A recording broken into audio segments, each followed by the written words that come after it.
Hey everyone, this is Sportsman Pariente, and the time is upon us. Two teams, one game. In about 6.5 hours, Super Bowl 57 will kick off, and the only question remaining is who will walk out of Glendale, Arizona, hoisting the Lombardi Trophy. And the two teams that will be competing today will be representing the AFC, the Kansas City Chiefs, and representing the NFC, the Philadelphia Eagles. The final injury report that came out for both teams, it appears that most of the players will be full participants and are good to go for tonight's game. For the Chiefs, the only player that they will not have at their disposal is Mecole Hardman, who has been ruled out because of the abdominal issue he's been dealing with over the past 6 weeks. And although the Chiefs were able to somehow beat the Cincinnati Bengals without Mecole Hardman for most of the game, without Kadarius Toney for most of that game, and even Juju Smith-Schuster, who went down during the game, and only Sky Moore and MVS were out there to catch passes, basically. Patrick Mahomes will have Toney, Juju Smith-Schuster, MVS, Kelsey all available tonight in the Super Bowl. And for the Eagles, there are really no major injuries to speak of on their side. So what will this game ultimately come down to? Well, it's going to come down to who can generate pressure the most on the quarterback, and obviously which offense can do more with their opportunities. Now, for the Philadelphia Eagles, in their 2 playoff wins, they've outscored their opponents combined by almost 40 points. They beat the Giants 38-7, and then they beat the 49ers 38-7. And we may as well label the Eagles quarterback killers, since in their last game they took out both of the 49ers quarterbacks, and poor San Francisco, at the end of the game, they had to resort to Christian McCaffrey throwing passes. So that tells you all you need to know about how dominant the Eagles defensively were in that game. And from what's been out on social media and everywhere else, the 49ers are still salty about it, but moving on. Anyway, so for the Eagles, can Fletcher Cox, Hassan Reddick, can their defensive line generate pressure on Mahomes, much like Tampa Bay did 2 years ago when they beat the Chiefs in Super Bowl 55? That was, I believe, 31-9 in that game. Now, granted, the Chiefs in that game had no offensive line whatsoever because 2 of their starting O-linemen were out, and Mahomes was basically running all over the place because no one could block for him. Now, in this game, the Chiefs' O-line is fully healthy, so I don't think that scenario will take place, but it's going to be very interesting if the Eagles can generate pressure like they have against the 49ers and against the Giants. Now, Mahomes, his ankle injury, which was a major speaking point in the AFC Championship game when the Chiefs beat Cincinnati because Mahomes was clearly not at 100%. From all indications, it appears the injury is getting better, so Mahomes should be more mobile than he was in the AFC title game. So I think Mahomes can generate more plays with his legs and maybe even run the ball, which adds another dimension to the Chiefs' offense.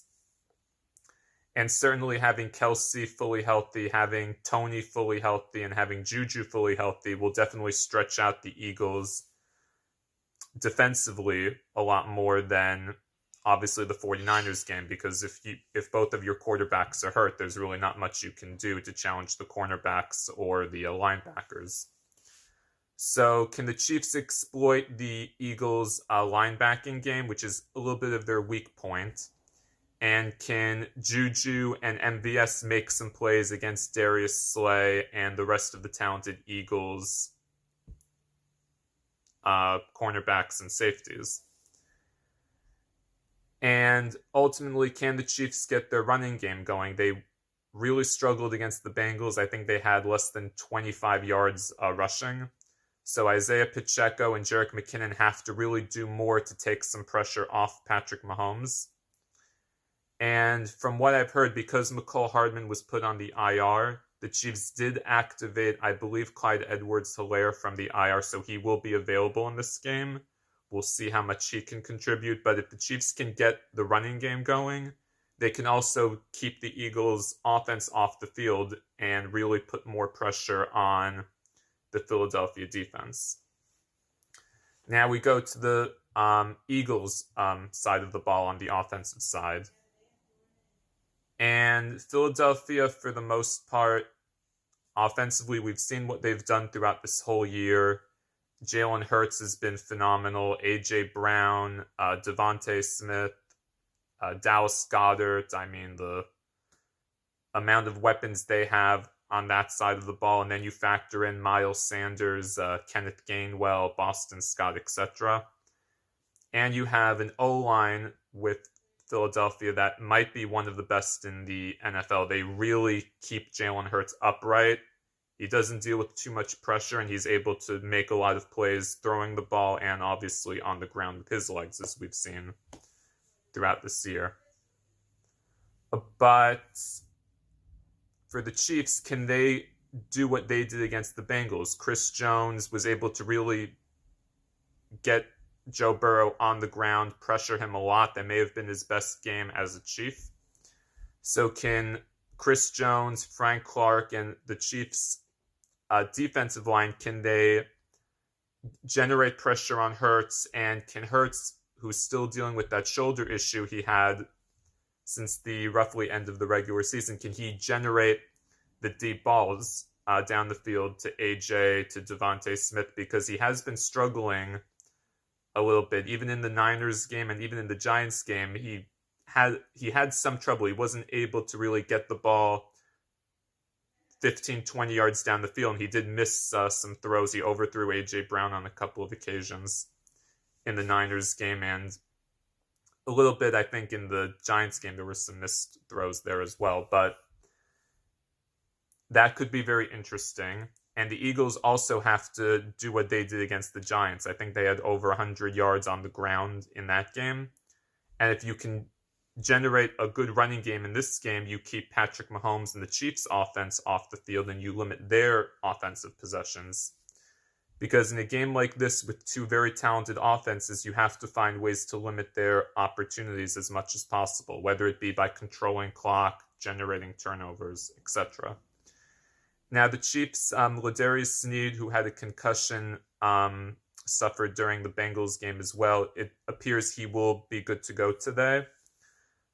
So the Chiefs on the cornerback and safety side will have their full abundance of weapons, because in the championship game, having Sneed out, they basically only had rookies out there, yet somehow they were able to hold Jamar Chase, T. Higgins, Hayden Hurst, etc. under control enough for the Chiefs eventually to make the plays at the end to win that game.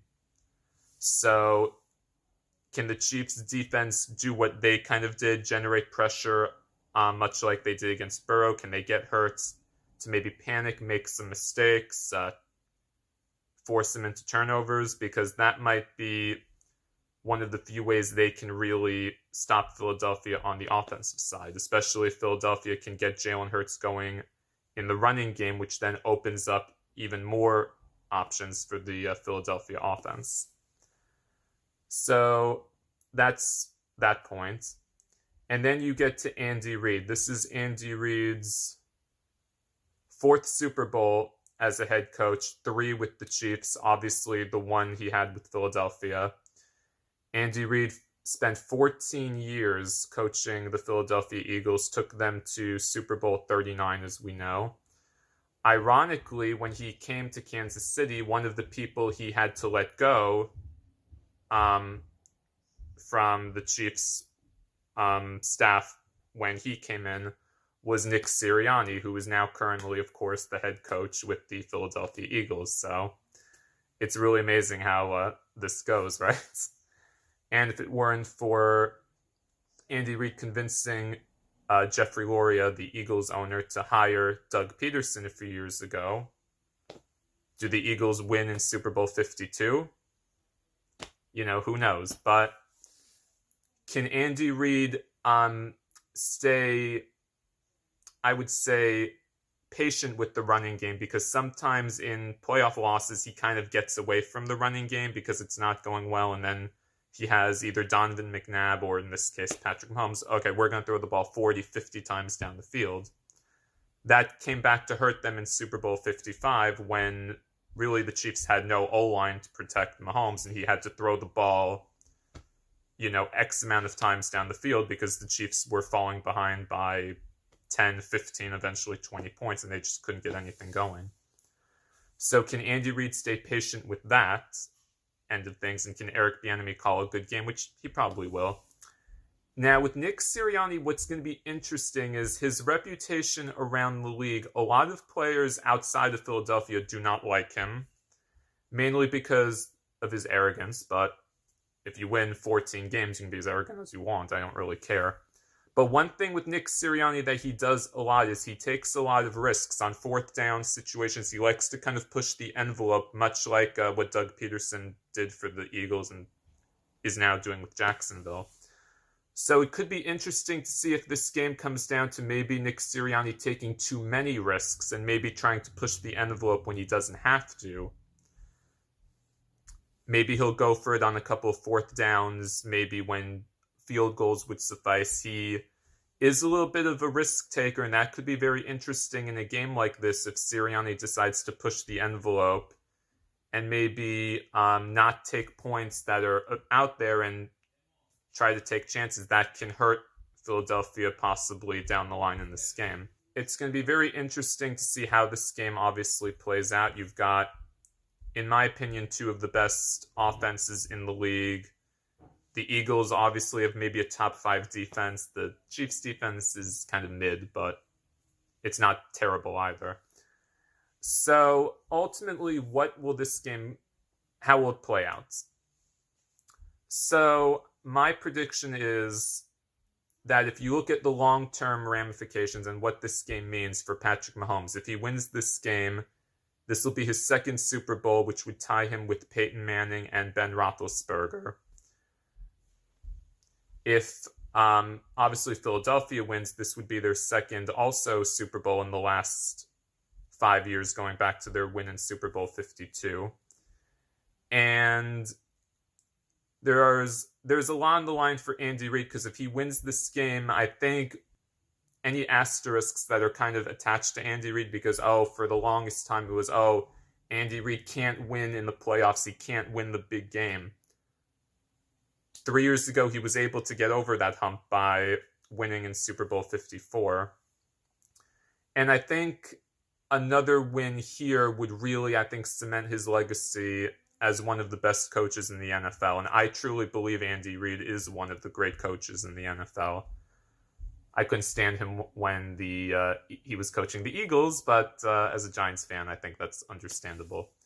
But he really is one of the great coaches in the NFL, and how ironic would it be for him to win his second Super Bowl by beating the team he coached for over a decade, that being the Philadelphia Eagles. So, ultimately, I think my prediction for this game is that I think the Chiefs, based on the fact that they have their full abundance of weapons, they have been here before. This is their third Super Bowl in the last 4 seasons. And I think the fact that Mahomes is fully healthy, I think is going to add a lot more of a dimension to the Chiefs offensively, which will really challenge Philadelphia's defense. And the fact that if you look at Philadelphia this year, this is not a slight on them at all, I want to be clear.